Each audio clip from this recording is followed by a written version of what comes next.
Welcome everyone, this is Fiona here. You are with Biomedico Escape Point. The topic we are about to see today is ideal transformer. So first, transformer is a static electrical machine. Transformer என்ன பண்ணுன்னா electrical பவரை one ஃபார்ம்லேருந்து இன்னொரு ஃபார்முக்கு நமக்கு மாற்றுது. இதில் voltage change ஆகும், but ஃப்ரீக்வன்சியில் ஒரு சேஞ்சுமே இருக்காது. So there is a change in voltage, but there is no change in frequency. It consists of two or more magnetically coupled coil. ஒரு ரெண்டு இல்லைனா அதை விட நிறைய மேக்னெட்டிக்லி கப்பிள் காயில்.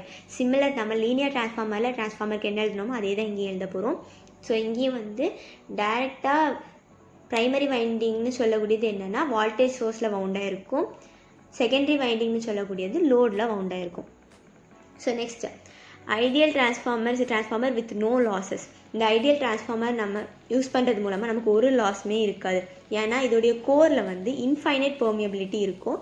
அதனால் ஃப்ளக்ஸ் லீக்கேஜ் இல்லாமல் நமக்கு பர்ஃபெக்டான கப்ளிங் நடக்கும்.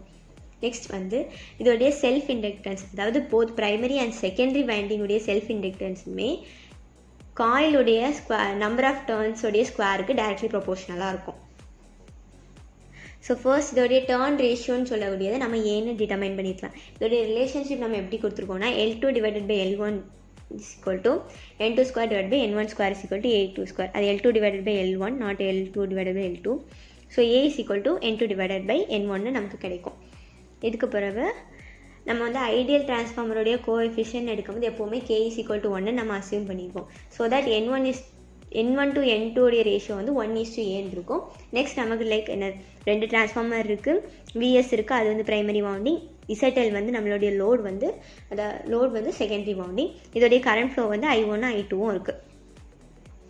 நெக்ஸ்ட் நம்ம ப்ரைமரி அண்ட் செகண்டரி சைடு ரெண்டோடைய KVL எழுத போகிறோம். இப்போது KVL எழுதும்போது நமக்கு I2 உடைய வேல்யூ கிடைக்கிது. I2 is equal to JWM divided by ZL plus JWL2 into I1. So நமக்கு கிடைச்சக்கூடிய ஈக்குவேஷன், அதாவது தேர்ட் ஈக்குவேஷன் நமக்கு கிடைச்சிருக்க ஈக்குவேஷனை ஈக்குவேஷன் 1ல் சப்ஸ்டியூட் பண்ணி நம்ம VS டிவைடட் பை I1 உடைய வேல்யூ கண்டுபிடிக்க போகிறோம். அதாவது நம்மளுடைய Z இம்பிடன்ஸ். லைக்வைஸ் நம்ம எதுலனா லீனியர் டிரான்ஸ்ஃபார்மரில் கண்டுபிடிச்ச மாதிரியே லோ டிரான்ஸ்ஃபார்மருக்கும் நம்ம Z இம்பிடன்ஸ் தான் கண்டுபிடிக்க போகிறோம். நமக்கு அதோடைய ஈக்குவேஷன் 5th ஈக்குவேஷன் கிடச்சிட்டு. நெக்ஸ்ட் நம்ம நார்மலாக ஒரு ஐடியல் டிரான்ஸ்ஃபார்மருடைய ஸ்டாண்டர்ட் அசம்ஷன் எடுக்கும்போது K 1 இருக்கும். So M is equal to K root L1 L2. In this way M square is equal to L1 into L2.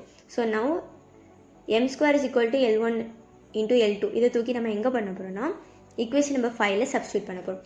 Substitute பண்ணும்போது நமக்கு இம்பிடன்ஸ் உடைய வேல்யூ கரெக்டாக கிடைக்கிது. So simple JWL1 plus W square L1 L2 by ZL plus JWL2 cross multiply பண்ணுறோம். பண்ணி முடிக்கும்போது நமக்கு impedance உடைய வேல்யூ கிடைக்குது. 6th ஈக்குவேஷன் கிடைக்குது.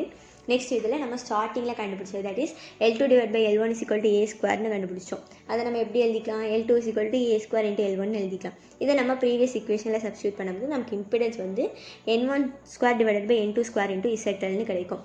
இப்போ ZLனு சொல்லக்கூடியது ரொம்பவே ஒரு ஸ்மாலஸ்ட் வேல்யூ. ஸோ நம்ம இதை என்ன பண்ணிடலாம்னா நெக்லிஜிபிள் தான் எடுத்துக்கலாம். இதை கண்டிப்பாக நம்ம யூஸ் பண்ண போகிறது இல்லை. ஸோ நமக்கு ஈக்குவேஷன் சொல்லும்போது ZLுடைய வேல்யூ அவ்வளோவா தேவைப்படாது. ஸோ அவ்வளோதான் டெரிவேஷன். நெக்ஸ்ட்டு ஐடியல் டிரான்ஸ்ஃபார்மர் என்ன பண்ணுவோம்னா இம்பிடன்ஸுடைய மேக்னிடியூடை மட்டும் ட்ரான்ஸ்ஃபர் பண்ணாது, ஃபேஸ் ஆங்கிளையும் ட்ரான்ஸ்ஃபர் பண்ணும். இப்போ இந்த டிரான்ஸ்ஃபார்மரை பொறுத்த வரைக்கும் லெஸ் இன்புட் பவர் இருக்காது. லெஸ் இன்புட் பவரும் அவுட்புட் பவரும் ஈக்குவலாக இருக்கும். இதோடைய கரண்ட் ஈக்குவேஷன் நம்ம I1 divided by I2 is equal to Aன்னு எடுத்துக்கலாம். ஸோ அதோடைய வால்டேஜ் ரேஷியோன்னு கொடுக்கும்போது நம்ம ஸ்டார்டிங்கில் பார்த்தது N1 to N2 உடைய ரேஷியோ 1:Aன்னு எழுதோம்னா இங்கே லாஸ்ட் நமக்கு கிடைக்கும்போது voltage ratio V1 divided by V2 is equal to 1/A கிடச்சிது. So this is all about ideal transformer. Thank you.